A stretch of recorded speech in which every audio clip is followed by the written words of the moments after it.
Namaste to all. I am Hemavati, Dharmiya Vidya Mandir, Dharmiyapuram. In last session, we saw about the resources, about the type of resources also. Elaborately, we saw. And there are three major types of resources: natural resources, human-made resources, human resources. The classifications under these natural resources we already saw. The classification basis on origin, development, distribution, and also that localized resources. And under these classification we saw examples also. This continuation we are going to see about what are human-made resources. Human-made resources. Natural resources found naturally, but human-made resources are not found naturally because these are made by human beings for their convenience and to fulfill their needs. Example, bridge. Bridge is built to connect two parts of lands, and also vehicles also manufactured for transportation systems. These are the example for human-made resources. What are human resources? Human resources are nothing. We the people are using these natural resources with our technology and skill and development. Technology, skill and development. We are converting these natural resources for our useful purposes. And these resources were important. Without human resources, we can't able to use these natural resources. Without natural resources, human beings can't able to survive easily, isn't it?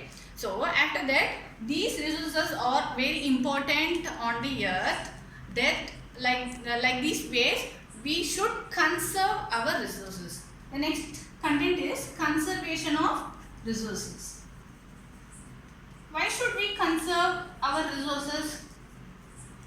Because the rapid population increased on the earth, and also we are using these resources in higher ways. So the demand of natural resources were increased. So we must use these resources, natural resources, with our wise way. And the next,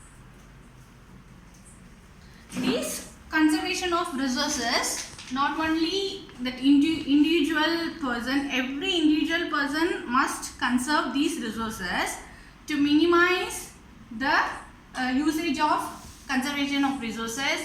What are the steps we should follow means the limiting their usages and minimizing the wastage, and the 3 R's should be followed by each individual.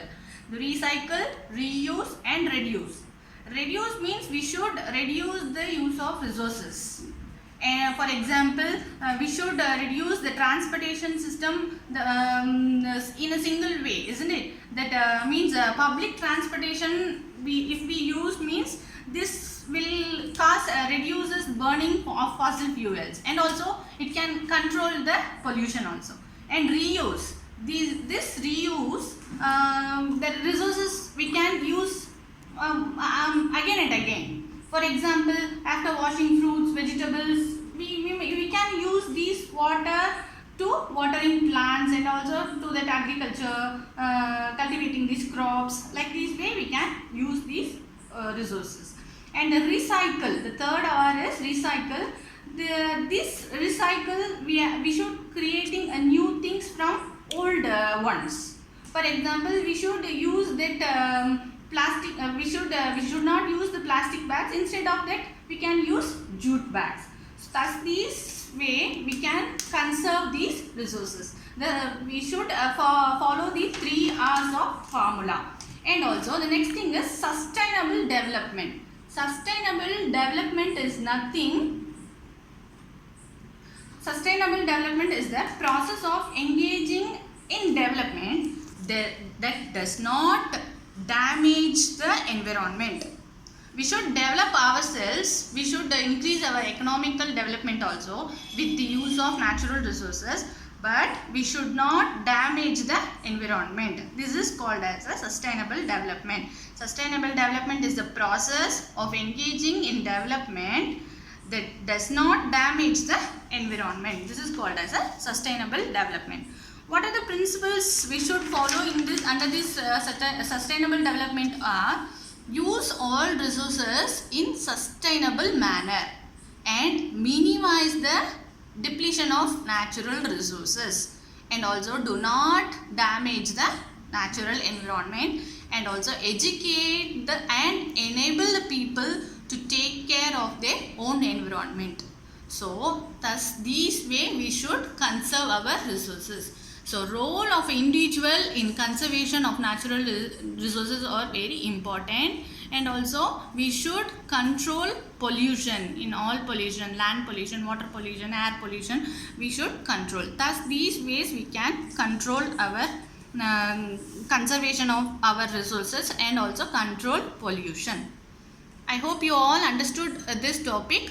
Thank you, students.